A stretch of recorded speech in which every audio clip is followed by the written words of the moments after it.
Wahogakiyo Hoseki mudulo tirap Hiliri wahogakiyo Hoseki mudulo tirap shirweynahan oo ay iskugu yimaadeen odayaasha dhaqanka waxgaradka salaadiinta haweenka culimo u diinka beesha hilib darandoole oo kamida beelaha Soomaaliyeed ayaa waxa looga wada tashanayay masiirka iyo ayaha dhalinyarada beeshaasi kulanka oo ay soo qaban qaabiyeen dhalinyarada beesha ayaa waxa intii uu socday diiradda lagu saarayay sidii dhalinyarada iyo sidoo kale odayaasha dhaqanka ay iskugu duubnaan lahaayeen isla markaasina looga wada shaqeyn lahaa mideynta beesha nabadoonnadii iyo waxgaradkii ka soo qayb galay kulanka ayaa dhammaantood waxa ay muujiyeen in lagama maarmaan ay tahay in isku duubni ay muujiyaan xubnaha beesha isla markaasina laga wada tashado ayaha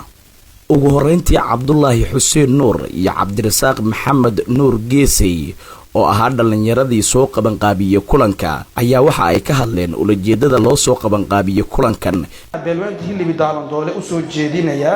in la iskaashado horumarinta beesha lagana gudbo wax kaste oo keeni kara dib u dhaca kala daadsanaanta kala shaki iyo horumar la'aan waxa qeybaha kala duwan ee beesha lagu wargelinayaa in dadka ka shaqeynaya arrimaha beesha aysan wax maal adduun ah aysan cidna uga qaadanaynin laakiin ay ugu shaqeynayaan iska wax u qabso si arrimaha beesha wax loogu qabto ayna ku shaqeynayaan wixii shariicada islaamku ogashahay waxaana laga codsanayaa dhammaan qeybaha beesha in la shaqeeyaan guddiga dhalinyarada beesha hilibi waxay soo dhaweynayaan wax kaste oo horumar u keenaya beesha sida isku xirka beesha qeybaheeda kala duwan waxbarashada siyaasadda ganacsiga fikirka suuban dhalinyaradu waxa uu leeyahay ujeedooyin iyo himilooyin qoto dheer oo uu higsanayo kuwaas oo kala ah in la mideeyo fikirka dhammaan odayaasha siyaasiyiinta dhalinyarada haweenka iyo waxgaradka ee ku aadan horumarinta beesha iyadoo loo marayo wada hadal si loo helo isku duubni iyo fikir mid ah in laga qayb qaato hawlaha lagu horumarinayo beesha in la aas-aaso dhalinyaro firfircoon oo isku fikir ah kuwaas oo u taagan u adeegida beesha in la mideeyo awoodda dhalinyarada si ay ugu qayb qaataan horumarka iyo isdhexgalka beesha dhinaca kale qaar kamid ah waxgaradkii iyo salaadiintii kulanka ka hadlay ayaa dhankooda waxa ay tilmaameen in lagama maarmaan ay tahay in isku duubni la muujiyo isla markaasina laga wada shaqeeyo ayaha beeshooda khudbad dheer inaan akhriyo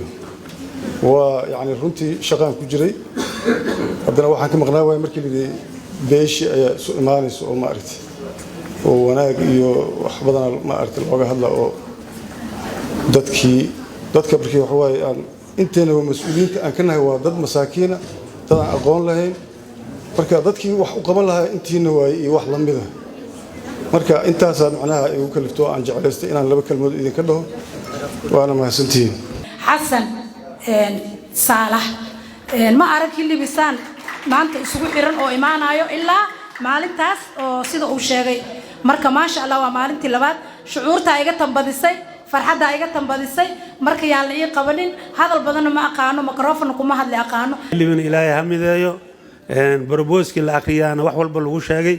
waxaan sheegi lahaa wiilasha ay sheegeen marka waqtigii inaan ku dheeraado ma rabo ilaahay khayr ha ka dhigo dadkan waxaa miday kara qaaraan iyo sanduuq oo hilibi oo leeyahay waa la midooba haddaan sanduuq hilibi la helin oo qolo kastaba sanduuq gaar ay samaysato ma la midoobayo hal sanduuq oo hilibi ka dhaxeeyo 10 nabadoonaan nahay 10 nabadoon kasta bish intaas laga rabaa haliira anu waa keena ugu dambeyntii nabadoonka guud ee beesha u qaabilsan gobolada Jubbooyinka Saalax Xasan oo madasha gunaanadkii ka hadal jeediyay ayaa waxa uu sheegay in loo baahan yahay in kulamada noocaani ah la badiyo si isku duubni ay u muujiyaan dhalinyarada maantana waa ka si fiican tahay maalmaha kala soo socda waa ka fiicnaan doonta beesha waxaan ugu waabinayaa aan ku buraarujinayaa inay midnimo higsato midnimo insha Allah waxyaalo badan oo tabanayna waa jirtaa waqtiga gaaban dartiis ana aad u sii raaci karin waxaan sameyn doonaa insha Allah waxyaalo badan ee aan hadda naga maqan ama maamul ha naga maqnaato ama mas'uuliyiin ha naga maqnaato inaan is aqoonsanaa muhiim ah mar haddaan is aqoonsano waxaan noqonaynaa darab aan la qaban karin xulac aan la hortagi karin baan noqonno oo biyana lagu dabin karin insha Allah haddii Ilaahay yiraahdo xasan kaafi xaji maxamed shabelle TV muqdisho si aad ugu adeegato Premier Wallet kaliya taabo batanka Pay ku aadi kaamirada QR-ka goobta aad wax ka iibsanayso gali lacagta iyo faahfaahin kooban taabo Next kadibna Confirm ugu dambeyntiina gali MPin-kaaga si aad u dhamayso iibsashada Premier Wallet waa habka ugu casrisan ee aad ku adeegan karto maalin kasta.